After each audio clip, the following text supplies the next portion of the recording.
Meanwhile, tonight, as promised, we have a fantastic recipe for you that's a very good twist on an old recipe. This is Slawsome deviled eggs, and you don't get much easier for your Easter hors d'oeuvres. Now, in my family, deviled eggs are a classic. They're a standby. Whenever we go to our family Easter picnics, there are deviled eggs. It is one of those things that is the hallmark of the Easter season. So, how do you do this with very little salt and really great flavor? I'm going to show you that tonight. So first of all, what you're going to do, of course, you're going to boil some eggs. And there is a hack here I wanted to let you guys know about. Our family recently got some chickens, and we've been getting a lot of really great farm fresh eggs. Well, when you get farm fresh eggs, they're not always easy to peel. So what did I do? I went and I studied and played. So what you're going to do to make your eggs really easy to peel is make sure that when you're boiling your eggs, you start with boiling water. Period. No eggs in the water. Put your eggs in the water after it's already boiled. Why?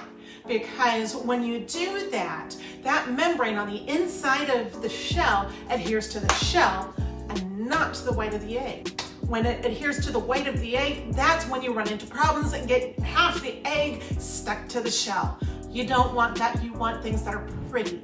So boil your water before you put your eggs in, then go ahead and go for a 12-minute egg. Pull them out and put them in an ice bath until those shells are nice and cold. At that point, you're going to make sure that you hit the bottom here where the air bubble always is on your counter, and it will give you a nice little dimple here, which is a lot easier to peel because there's that air bubble there.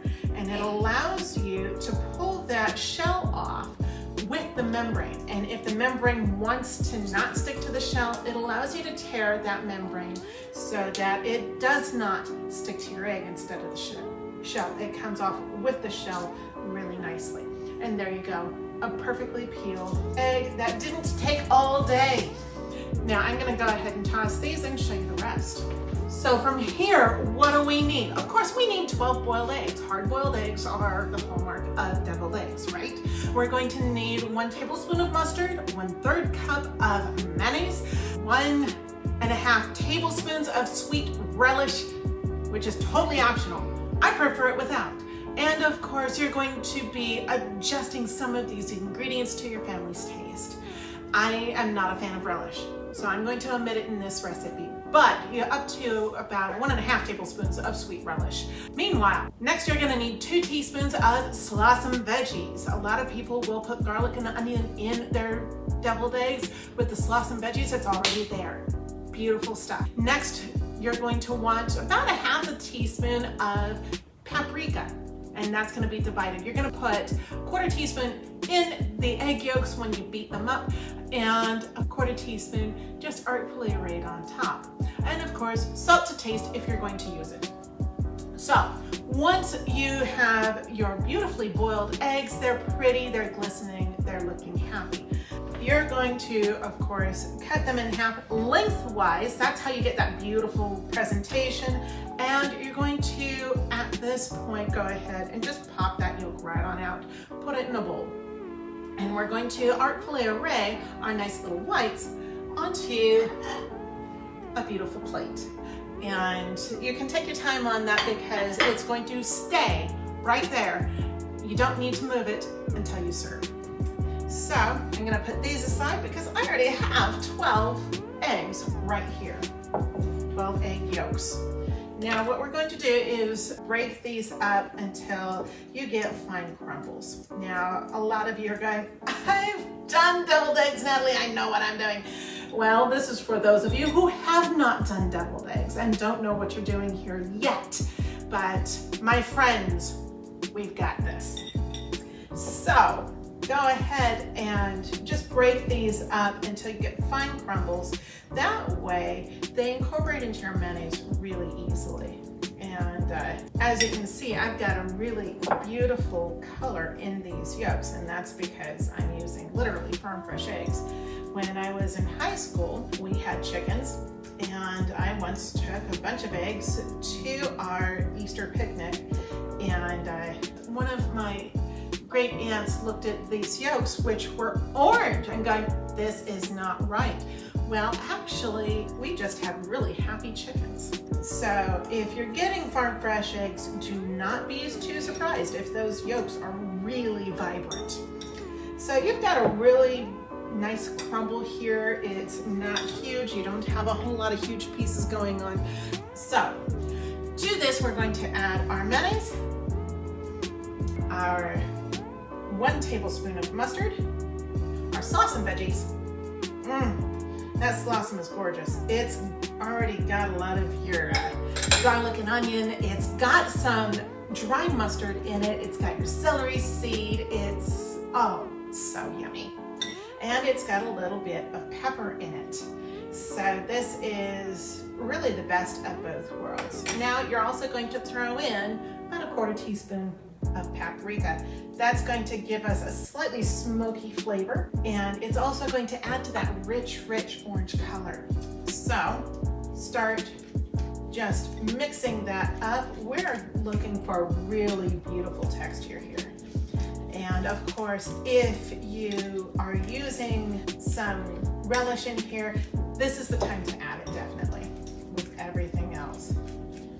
Now, sometimes you get drier eggs than others, and if you find this is not quite creamy enough for you, add a little bit more mayonnaise. So definitely this is going to be to taste in many of these ingredients. Some of you really love mustard. Some of you hate it. Some of you really love your pickle relish in there. Some of you are like me who do not. Some of you like a dry egg mixture. Some of you like a really damp egg mixture. For my family's taste, I can add a little bit more of our mayo to that because this is a little bit on the dry side. So I'm going to grab a little bit of mayo. And just a couple of tablespoons. That's it. So when you're adding mayonnaise, it's a good idea to add just about a tablespoon at a time. That way you don't get things too wet, which is entirely possible. Ah, there we go. That's the texture I wanted. This is a lot more creamy. It is definitely smoothing out, which is part of the point. Much more creamy, much more smooth. Now, go ahead and scrape that off. And at this point, I'm gonna grab that Ziploc bag that Joanne mentioned, and I'm gonna scrape this on into it. Now this is a beautiful way to keep your hands clean and have pretty deviled eggs. So you're going to open this up and scoop all this wonderful egg yolk mixture down into a corner. Come here. Sometimes it takes a little bit of practice. Sometimes it doesn't. Kind of depends on how that Ziploc bag wants to behave. Okay. And there we go. I'm going to shake this down to the bottom and close it up most of the way. Then I'm going to push it into one of these corners and get the rest of the air out. There you go. Now, my friends, you've got a beautiful piping bag in order to pipe this delectable gold into your eggshells here, your egg whites. I'm going to cut off a corner, about that much of the bag, and that is going to allow me to pipe this into our egg whites in a way that will come out looking very pretty. And when you're doing stuff like this for Easter, you want it pretty because we feast with our eyes before we feast with our tongue. So go ahead and pipe that on in. Oh, beautiful. Let this kind of spread out as you push the tip in, as the tip is into into your eggshell, your egg yolk is going to spread out and just be really beautiful.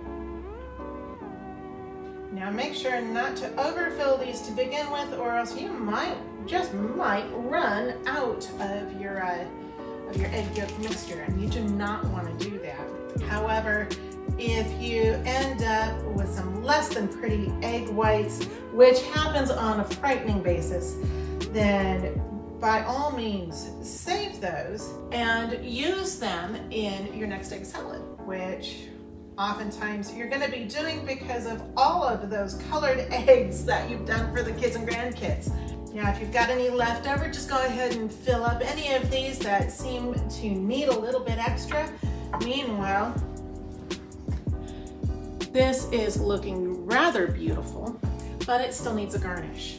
You can get a little bit of curly parsley out if you want. If you want to go through that much trouble, just go ahead and put a leaf in.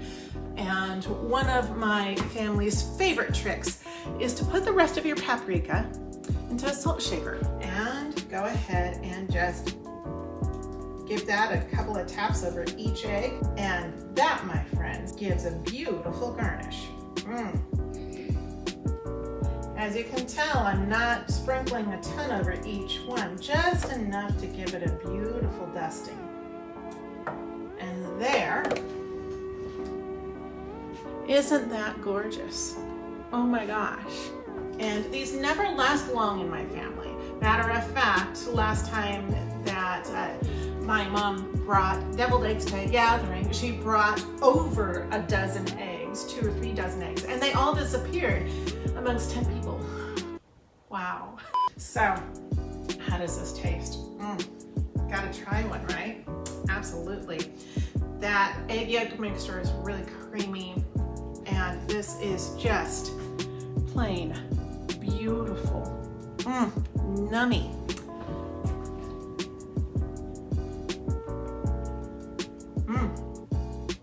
Absolutely. Talk about a wop of flavor. I love Slawsome for things like this because you don't even have to add salt to this. Absolutely not. You can use just your mayonnaise and your mustard. That has plenty of salt to just make the flavors pop, as long as you've got the right spices. This is fabulous. So from our kitchen to yours, this is to Happy Easter and great recipes. You guys keep things tasty, and we will see you next week.